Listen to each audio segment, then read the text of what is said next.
Bugun men juda muhim mavzuni tushuntirib beraman. Pensionerlar iyulgacha nimani tekshirib, nimani rasmiylashtirib, nimaga ulgurib qo'yish kerakki, keyin pultidan, imtiyozdan yoki qo'shimcha to'lovdan ayrilib qolmasin. Bu masala faqat bitta odamga emas, deyarli har bir oilaga tegishli. Chunki har birimizning uyimizda ota-onamiz, buvimiz, bobomiz yoki pensiya yoshiga yaqin qarindoshimiz bor.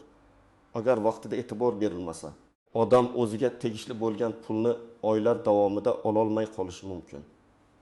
Shuning uchun videoni oxirigacha ko'ring. Hoziroq kanalga obuna bo'ling va like bosib qo'ying, chunki bunday ma'lumot ko'pchilikka kerak bo'ladi. Men ko'p yillardan beri pensiya, nafaqa, ijtimoiy to'lovlar va hujjatlar bilan bog'liq savollarni kuzataman. Eng ko'p uchraydigan muammo shuki, odamlar pul yo'qotishni katta xato qilgani uchun emas, balki kichik narsani vaqtida tekshirmagani uchun boshdan kechiradi. Masalan, bank kartasi muddati tugagan bo'ladi, lekin pensioner buni bilmaydi yoki yashash manzili o'zgargan bo'ladi. Lekin pensiya jamg'armasi tizimida eski manzil qoladi. Yoki odamning pasporti, ID kartasi, nogironlik guruhi bo'yicha ma'lumot, vasiylik hujjati, ishonchnoma yoki bank rekviziti yangilanmagan bo'ladi. Avval ko'p masalar mahalla, pochta, bank yoki pensiya jamg'armasi bo'limiga borib, qog'oz hujjatlar bilan hal qilinardi. Odamlar navbatda turardi, ariza yozardi, ma'lumotnoma olib kelardi. Hozir esa ko'p jarayonlar elektron tizimlar orqali tekshiriladi. Bu bir tomondan yaxshi, ortiqcha qog'oz kamayadi. Ma'lumot tezroq ko'rinadi, to'lovlar avtomatik yuradi.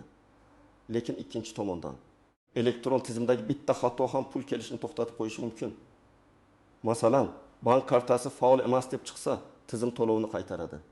Nogironlik muddati tugagan deb ko'rinsa, qo'shimcha to'lov vaqtincha to'xtashi mumkin. Shaxsiy ma'lumotlar mos kelmasa, tekshiruv cho'ziladi. Shu sabab iyulgacha bo'lgan muddatni men oddiy sana deb qaramayman. Bu pensionerlar uchun o'z hujjatlarini, hisob raqamlarini, imtiyozlarni va tizimdagi ma'lumotlarni tartibga keltirib olish uchun ogohlantiruvchi chegara sifatida qaralishi kerak. Ayniqsa yozning o'rtasidan keyin ko'p joylarda qayta tekshiruvlar, elektron ma'lumotlarni solishtirish, to'lov ro'yxatlarini yangilash, bank kartalarini almashtirish yoki imtiyozlarni qayta tasdiqlash jarayonlari kuchayadi. Agar odam shu vaqtgacha hammasini tekshirib qo'ysa, keyin asabiylashmaydi, navbatda yugurmaydi. Pul nega tushmadi deb bank bilan pensiya jamg'armasi o'rtasida sarson bo'lmaydi. Birinchi navbatda oddiy yoshga doir pensiya olayotganlar e'tibor berishi kerak. Agar siz har oy pensiya olsangiz, eng avvalo to'lov qayerga tushayotganini tekshiring. Bank kartasigami, omonat hisob raqamigami, pochta orqalimi?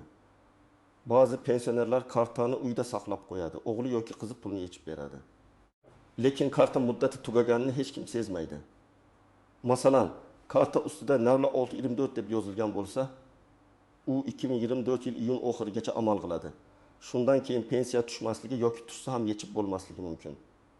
Agar karta iyulgacha yangilanmasa, odam keyingi oy pulini olishda qiynaladi. Bu juda oddiy, lekin amalda juda ko'p uchraydigan holat. Ikkinchi guruh nogironlik pensiyasi yoki nogironlik nafaqasi olayotganlar. Bu yerda eng muhim masala nogironlik muddati. Ba'zi nogironlik guruhlari muddatsiz bo'ladi. Ba'zilari esa ma'lum muddatga belgilanadi. Masalan, bir kishiga ikkinchi guruh nogironlik 2025 yil iyungacha berilgan bo'lsa, u 1 yildan oldin tibbiy ko'rik, tegishli komissiyada hujjatlarini yangilash masalasini tekshirish kerak. Aks holda iyul oyidan qo'shimcha to'lov yoki nafaqa vaqtincha to'xtab qolishi mumkin. Keyin hujjatni qayta tiklasa ham. Ba'zan pulni qaytarib olish uchun alohida ariza, tekshiruv va kutish kerak bo'ladi. Shuning uchun men nogironlik bo'yicha to'lov olayotgan har bir kishiga muddati yozilgan hujjatni hoziroq ochib ko'rishni maslahat beraman. Uchinchi guruh boquvchisini yo'qotganlik pensiyasi yoki nafaqasini olayotgan oilalar. Bu holatda bolalarning yoshi, o'qish joyi, kunduzgi ta'limda o'qiyotgani, oliy ta'lim yoki kollej ma'lumotnomasi muhim bo'lishi mumkin. Masalan, bola 15 yoshga to'lgan, lekin kunduzgi ta'limda o'qisa, ayrim holatlarda to'lov davom etishi uchun o'qish joyidan ma'lumotnoma talab qilinadi. Agar o'sha ma'lumotnoma vaqtida topshirilmasa, tizim bolani endi to'lov olish huquqiga ega emas deb ko'rishi mumkin. Natijada oila har oy oladigan pulni vaqtincha yo'qotadi. Bu pul kichik ko'rinishi mumkin, lekin yolg'iz ona yoki kam ta'minlangan oila uchun 300 ming, 500 ming yoki 800 ming so'm ham juda katta yordam. 4-guruh chet elga chiqqan yoki uzoq muddat boshqa viloyatda yashayotgan pensionerlar. Ko'pincha odam ro'yxatda bir joyda, amalda boshqa joyda yashaydi. Masalan, pensioner Toshkent viloyatida ro'yxatda turadi, lekin farzandining uyida Samarqandda yashaydi. Pensiya kartaga tushib tursa, u muammo yo'q deb o'ylaydi. Lekin biror tekshiruv, hujjat yangilanishi yoki shaxsni tasdiqlash kerak bo'lib qolsa, eski manzil bo'yicha xabar boradi. Pensioner esa xabardan bexabar qoladi. Shuning uchun yashash manzili, telefon raqami, bankdagi ma'lumotlar va pensiya jamg'armasidagi ma'lumotlar bir-biriga mos bo'lishi kerak. 5-guruh ishonchnoma orqali pensiya olayotganlar. Ba'zi keksalar yurishi qiyin, banka bora olmaydi. Shuning uchun farzandiga yoki qarindoshiga ishonchnoma beradi. Bu qonuniy yo'l, lekin ishonchnomaning muddati bor. Agar ishonchnoma muddati tugasa, bank pul bermaydi. Odamlar esa bank xodimi pulni ushlab qoldi deb o'ylaydi. Aslida muammo hujjatning muddati tugaganda bo'ladi. Shuning uchun 1 iyulgacha ishonchnoma amal qilish muddatini tekshirib qo'yish juda zarur. Birinchi misol. Tasavvur qiling. 68 yoshli opa har oy 1.200.000 so'm pensiya oladi. Uning kartasi muddati iyun oyida tugaydi. U karta ustidagi sanaga e'tibor bermaydi. Chunki pul har doim tushib kelgan. Iyul oyida dorilar olish kerak bo'ladi. Lekin bankomat karta ishlamayapti deydi. Bankka bo'lsa, karta almashtirish kerakligi aytiladi. Yangi karta tayyor bo'lishi, hisob raqamini bog'lash, ba'zan pensiya to'lovi yo'nalishini tekshirish uchun bir necha kun ketadi. Agar shu opa iyun oyida kartani yangilab qo'yganida hech qanday muammo bo'lmasdi. Ikkinchi misol. 72 yoshli ota nogironlik bo'yicha qo'shimcha to'lov oladi. Uning nogironlik muddati 30 kungacha. Farzandlar hujjat doimiy deb o'ylagan, lekin aslida bu vaqtinchalik bo'lgan. 1 iyuldan keyin qo'shimcha to'lov to'xtaydi. Keyin poliklinika, tibbiy hujjatlar, komissiya, navbat, ariza boshlanadi. Bu jarayon bir oy yoki undan ko'proq cho'zilishi mumkin. Eng yomoni, odam davolanishga muhtoj paytda aynan qo'shimcha puldan ayriladi. Shuning uchun nogironlik hujjatining muddati bu shunchaki qog'ozdagi sana emas. Real pul taqdirni hal qiladigan sana. 3-misol. Bir oilada otasi vafot etgan, bola boquvchisini yo'qotganlik pensiyasini oladi. Bola maktabni bitirib, institutga kunduzgi o'qishga kirgan. Lekin o'qish joyidan ma'lumotnoma vaqtida topshirilmagan. Tizimda bola 12 yoshdan oshgan deb ko'rinadi va to'lov to'xtaydi. Keyin ma'lumotnoma olib borilgach, qayta hisob-kitob qilinishi mumkin. Lekin oila bir necha oy pul kutib qoladi. Bu yerda xato katta emas, faqat bitta ma'lumotnoma vaqtida topshirilmagan. Lekin oqibat jiddiy. 4-misol. Pensioner bank kartasini yo'qotgan, lekin ichida pul kam deb o'ylab bankka murojaat qilmagan. Karta bloklanmagan, PIN kodini esa uyda yozib qo'ygan. Qarindoshlaridan biri yoki begona odam kartadan pul yechib olishi mumkin. Keyin isbotlash qiyin bo'ladi. Shuning uchun karta yo'qolsa, shu kunning o'zida bankka qo'ng'iroq qilib bloklash kerak. Bu ham pulni yo'qotmaslikning eng muhim choralaridan biri. Men pensionerlarga va ularning farzandlariga birinchi navbatda 4 ta narsani tekshirishni maslahat beraman. Birinchisi, shaxsni tasdiqlovchi hujjat. Pasport yoki ID karta amal qiladimi? Undagi familiya, ism, tug'ilgan sana, bank va pensiya jamg'armasi ma'lumotlari bilan bir xilmi? Ba'zan bitta harfdagi farq ham muammo chiqaradi. Masalan, hujjatda Karimova, bankda Karimova Saodat, pensiya jamg'armasida esa Karimova Saodat Murdovna yozilgan bo'lsa, tizim buni moslashtirishda muammo ko'rishi mumkin. Odatda bunday farqlar hal qilinadi, lekin vaqt ketadi. Ikkinchisi, bank kartasi va hisob raqami. Karta muddati, telefon raqamga ulangan SMS xabarnoma, mobil ilova, karta bloklanmaganmi, hisob faolmi, pensiya aynan shu hisobga tushyaptimi, bularni tekshiring. Agar pensioner telefon ishlatmasa, farzandi yoki ishonchli odam yordam bersin, lekin karta ma'lumotlarini har kimga bermasin. PIN kodni qog'ozga yozib kartaning yoniga qo'yish eng xavfli odatlardan biri. 3-si, imtiyoz va qo'shimcha to'lovlar. Ba'zi pensionerlar kommunal xizmatlar bo'yicha dori-darmon, transport, sanatoriy, nogironlik, urush yoki mehnat faxriyligi, yolg'iz keksalar ro'yxati bo'yicha imtiyozlarga ega bo'lishi mumkin. Lekin har bir imtiyozning o'z talabi bor. Ba'zilari avtomatik ko'rinadi, ba'zilari uchun hujjat kerak bo'ladi. Agar hujjat yangilanmagan bo'lsa, odam o'ziga tegishli yengillikdan foydalana olmay qoladi. 4-si, aloqa ma'lumotlari. Telefon raqam o'zgargan bo'lsa, bankda ham Kerak bo'lsa pensiya jamg'armasi bo'limida ham yangilash kerak. Chunki xabarlar, kodlar, ogohlantirishlar, to'lov haqida ma'lumotlar ko'pincha telefon orqali keladi. Odam raqamni almashtiradi. Eski raqam esa boshqa odamga beriladi. Natijada bank xabarlari begonaga bo'lishi mumkin. Bu ham xavfsizlik, ham pul masalasi.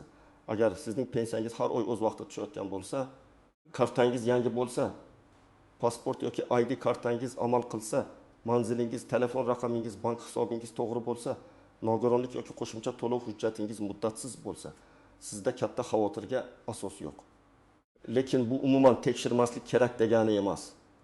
Men har bir pensioner yilga kamida bir marta o'z hujjatlarini ko'zdan kechirishi kerak deb hisoblayman.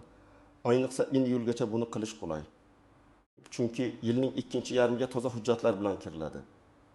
Agar siz faqat yoshga doir pensiya olayotgan bo'lsangiz va hech qanday qo'shimcha imtiyoz, nogironlik, vasiylik, ishonchnoma boquvchisini yo'qotganlik, boshqa davlatdan pensiya, chet elga chiqish kabi holatlar bo'lmasa, siz uchun asosiy xavf bank va shaxsiy ma'lumotlardadir.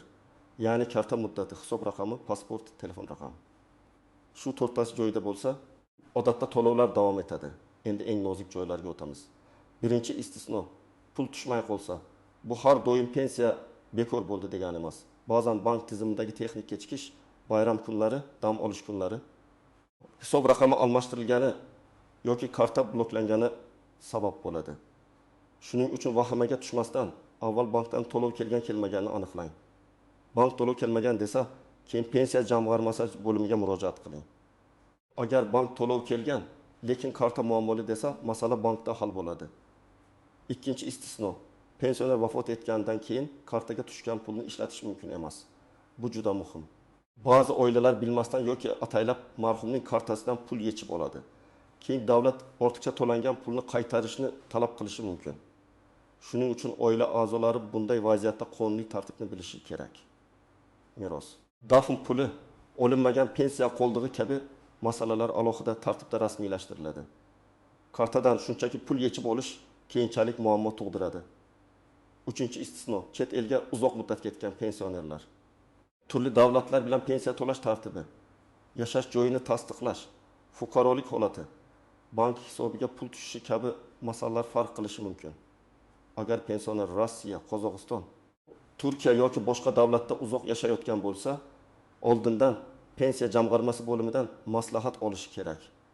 Chunki ayrim holatlarda tiriklikni tasdiqlash, yashash joyi, hisob raqami yoki ishonchnoma talab qilinadi. To'rtinchi istisno ishonchnoma. Ishonchnoma borligi hamma narsaga ruxsat degani emas. Bank ayrim operatsiyalar uchun ishonchnomaning matniga qaraydi. Unda faqat pensiya olish yozilgan bo'lsa, boshqa bank amalini bajarishga ruxsat bermasligi mumkin. Shuning uchun notariusda ishonchnoma rasmiylashtirganda aniq yozdirish kerak. Pensiya va nafaqalarni olish, bank kartasini almashtirish, hisob raqam ochish yoki yopish, ariza berish, ma'lumotnoma olish kabi vakolatlar kerakmi? Buni oldindan o'ylang. 5-istisno ortiqcha to'langan pul. Ba'zan odamga xato bilan ko'proq pul tushadi. Kimdir buni omad deb o'ylaydi va sarflab yuboradi. Lekin keyin qayta hisob kitob bo'lsa, ortiqcha summa ushlab qolinishi yoki qaytarilishi talab qilinishi mumkin. Shuning uchun odatdagidan ancha ko'p pul tushsa, avval sababini aniqlang. Bu indeksatsiya, qayta hisob, qarzdorlik bo'yicha to'lov bo'lishi mumkin, lekin xato bo'lishi ham mumkin. Aniqlamasdan sarflash xavfli. Eng ko'p uchraydigan yashirin xavf bu firibgarlar. Ular aynan pensionerlarni nishonga oladi. Telefon qilib, biz bankdanmiz. Pensiyangiz to'xtab qolmasligi uchun karta raqamingizni ayting, SMS kodni ayting deb aldashadi. Men aniq aytaman, bank xodimi ham, pensiya jamg'armasi xodimi ham sizdan SMS kod, PIN kod, kartaning orqa tarafidagi maxfiy raqamni so'ramaydi. Kim shuni so'rasa, u firibgar. Pensionerlar bu narsani yodlab olishi kerak. Ikkinchi xavf, qarindoshlar o'rtasidagi ishonch suiiste'moli. Men hayotda shunday holatlarni ko'p eshitganman. Farzand yoki nabira pensionerning kartasini olib yuradi. Pulni yechadi, lekin qanchasi kelganini aytmaydi. Pensioner esa o'z pensiyasining to'liq miqdorini bilmaydi. Bu juda og'riqli, lekin bor haqiqat. Shuning uchun har bir pensioner kamida oyiga bir marta qancha pensiya tushganini bilishi kerak. Agar o'zi ko'ra olmasa, ishonchli 2 kishidan tekshirtirsin. Masalan, bir farzand pulni yetsa, boshqa farzand SMS xabarini ko'rsin. Bu oilada shubha yaratish uchun emas, keksaning huquqini himoya qilish uchun kerak. Uchinchi xavf, ariza yozmaslik. Ko'pchilik odam o'ziga tegishli qo'shimcha to'lov avtomatik beriladi deb o'ylaydi. Ba'zi to'lovlar haqiqatdan avtomatik bo'lishi mumkin, lekin hammasi emas. Masalan, ish staji to'liq hisoblanmagan bo'lsa, arxiv hujjati topilsa, farzand parvarishi davri, harbiy xizmat, zararli mehnat sharoiti, qo'shimcha ish yillari pensiya miqdoriga ta'sir qilishi mumkin. Lekin bu ma'lumotlar tizimda bo'lmasa, odam ariza bilan murojaat qilishi kerak bo'ladi. Iyulgacha shunday hujjatlarni yig'ib qo'yish keyingi oylar uchun katta foyda beradi. 4-xavf, kommunal qarzlar va sud ijro hujjatlari. Ayrim holatlarda bank hisoblariga ijro hujjatlari bo'yicha cheklov qo'yilishi mumkin. Pensiya ijtimoiy to'lov bo'lgani uchun uni undirish tartibi alohida bo'lishi mumkin. Lekin amalda odam kartasida cheklov ko'rsa, darhol sababini aniqlash kerak. Agar qarz noto'g'ri yozilgan bo'lsa, vaqtida shikoyat qilmasa, puldan foydalanishda muammo tug'iladi. Endi nima qilish kerakligini aniq aytaman. Birinchi qadam, hujjatlar papkasini oching. Pasport yoki ID karta, pensiya guvohnomasi bo'lsa, nogironlik hujjati, bank kartasi, ishonchnoma. Vasiylik hujjati, o'qish joyidan ma'lumotnoma, tibbiy xulosa, arxiv ma'lumotnomalari hammasini bir joyga qo'ying. Har bir hujjatning muddati bor yo'qligini tekshiring. Ayniqsa iyun oxirigacha tugaydigan hujjat bo'lsa, darhol harakat qiling. Ikkinchi qadam, bank kartasini tekshiring. Karta ustidagi amal qilish muddatiga qarang. Mobil ilova yoki bankomat orqali karta ishlayotganini tekshiring. Agar karta muddati tugashiga yaqin bo'lsa, bankka boring. O'zingiz bora olmasangiz, bankdan masofaviy maslahat oling yoki ishonchnoma masalasini ko'ring. Bankka borganda pasport yoki ID karta, eski karta, telefon raqam kerak bo'lishi mumkin. Agar karta yo'qolgan bo'lsa, avval bloklatish kerak. Uchinchi qadam, pensiya jamg'armasi bo'limi yoki davlat xizmatlari orqali ma'lumotlarni aniqlang. Men har bir pensionerga kamida quyidagi savollarni berishni maslahat beraman. Mening pensiyam qaysi hisob raqamga yo'naltirilgan? Shaxsiy ma'lumotlarim to'g'rimi? Qo'shimcha to'lovlarim to'liq hisoblanganmi? Ish tajimda hisobga olinmagan davrlar yo'qmi? Imtiyozlarim bo'yicha muddatli hujjat kerak emasmi? Bu savollarni yozib olib boring. Chunki odam idoraga borganda hayajonlanib, asosiy savolini unutib qo'yadi. 4-qadam, agar nogironlik bo'yicha to'lov bo'lsa, poliklinika va tegishli tibbiy komissiya masalasini oldindan boshlang. Hujjat muddati tugashini kutmang. Tahlil, shifokor ko'rigi, xulosa, elektron yo'llanma, navbat bularning hammasi vaqt oladi. Ayniqsa qishloq joylarda yoki shifokor yetishmaydigan hududlarda bir haftalik ish 2-3 haftaga cho'zilishi mumkin. Shuning uchun bir yilgacha bu masala yopilgan bo'lishi kerak. 5-qadam, o'qiyotgan farzand bo'yicha to'lov bo'lsa, o'qish joyidan ma'lumotnoma oling. Unda bolaning familiyasi, ismi, tug'ilgan sanasi, o'qish shakli, kursi, ta'lim kunduzgi ekanligi aniq yozilgan bo'lishi kerak. Ma'lumotnomani topshirgandan keyin qabul qilinganini ham tekshiring. Faqat qo'lga olib yurish yetarli emas, u tegishli joyga kiritilishi kerak. 6-qadam, telefon raqamini yangilang. Agar bankdagi SMS xabar eski raqamga ketayotgan bo'lsa, bankka borib raqamni almashtiring. Pensiya masalalarida aloqa uchun berilgan raqam ham aktual bo'lsin. Farzandlar pensionerga yangi sim karta olib bergan bo'lsa, eski raqamda qolgan bank xabarlari xavf tug'dirishi mumkin. 7-qadam, arxiv va ish stajini tekshiring. Ayniqsa Sovet davrida ishlagan kolxoz, zavod, maktab, kasalxona, qurilish, temir yo'l, paxta tozalash, zararli ishlab chiqarish, mavsumiy ishlar, harbiy xizmat bilan bog'liq mehnat yillari bo'lgan odamlarda staj hisobida xatolar uchrashi mumkin. Agar eski mehnat daftarchasida yozuv noaniq bo'lsa, tashkilot nomi o'zgargan bo'lsa yoki arxivga topshirilgan bo'lsa, ma'lumotnoma olish kerak bo'ladi. Bu pensiya miqdorini oshirishi mumkin. Masalan, 5 yil staj hisobga olinmay qolgan bo'lsa, qayta hisobdan keyin pensiya oyiga 100 ming yoki 200 ming so'mga oshish ehtimoli bor. Bir qarashda kamdek, lekin bir yilda bu 1 milyon 200 ming yoki 2 milyon 400 ming so'm degani. 8-qadam, hamma arizadan nusxa yoki ro'yxat raqamini oling. Idoraga hujjat topshirdim deb og'zaki ishonib ketmang. Ariza qabul qilingan sana, kim qabul qilgani, ro'yxat raqami, elektron murojaat raqami bo'lsin. Keyin masala cho'zilsa, aynan shu dalil yordam beradi. Agar telefon orqali maslahat olsangiz, sana va kim bilan gaplashganingizni yozib qo'ying. Agar pensiya jamg'armasiga ariza yozsangiz, oddiy, tushunarli va aniq yozing. Masalan, mening pensiya to'lovlarim to'g'ri hisoblanganini tekshirib berishingizni so'rayman. Ish tajribaga falon yillardagi mehnat faoliyatimni qo'shishni so'rayman.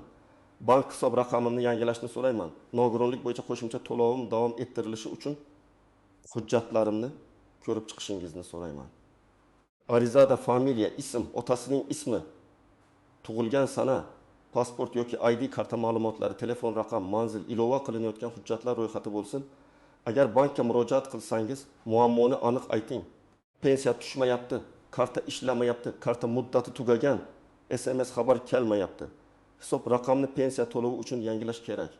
Bank xodimidan pensiya to'lovi qaytib ketmaganini, hisob faol ekanini, karta bloklanmaganini tekshirtiring. Agar muammo pensiya jamg'armasi tomonidan bo'lsa, bankdan og'zaki emas, imkon bo'lsa ma'lumot yoki kamida aniq tushuntirish oling. Demak, 1 yilgacha eng muhim ishlar shular: hujjat muddati, bank kartasi, hisob raqami, telefon raqam, nogironlik yoki bo'g'uvchisini yo'qotganlik bo'yicha ma'lumotlar, ishonchnoma, o'qish ma'lumotnomasi va ish staji tekshirilishi kerak. Men buni qo'rqitish uchun aytmayapman. Aksincha, odam o'ziga tegishli pulni tinch, o'z vaqtida va to'liq olishi uchun aytyapman. Ko'pincha pul yo'qotishning oldini olish juda oson. Bir marta hujjatlarni ko'rib chiqish, bir marta bankka borish, bir marta ariza yozish kifoya. Agar siz pensioner bo'lsangiz, bugun hujjatlaringizni tekshiring. Agar ota-onangiz yoki buvingiz bobangiz pensioner bo'lsa, ularga yordam bering. Ular ko'p narsani tushunmasligi, bank ilovasidan foydalanmasligi, karta muddatiga e'tibor bermasligi mumkin. Lekin bu ularning aybi emas. Bizning vazifamiz keksalarni sarson qilmaslik va ularning pulini himoya qilish. Sizning hududingizda pensiya, bank kartasi yoki hujjat yangilash bo'yicha qanday muammolar bo'lyapti? Izohlarda yozib qoldiring. Men keyingi videolarda eng ko'p uchraydigan savollarga alohida javob beraman. Videoni foydali deb bilsangiz, albatta like bosing, yaqinlaringizga yuboring va kanalga obuna bo'ling. Chunki bunday ma'lumotni vaqtida bilgan odam pulini, vaqtini va asabini saqlab qoladi.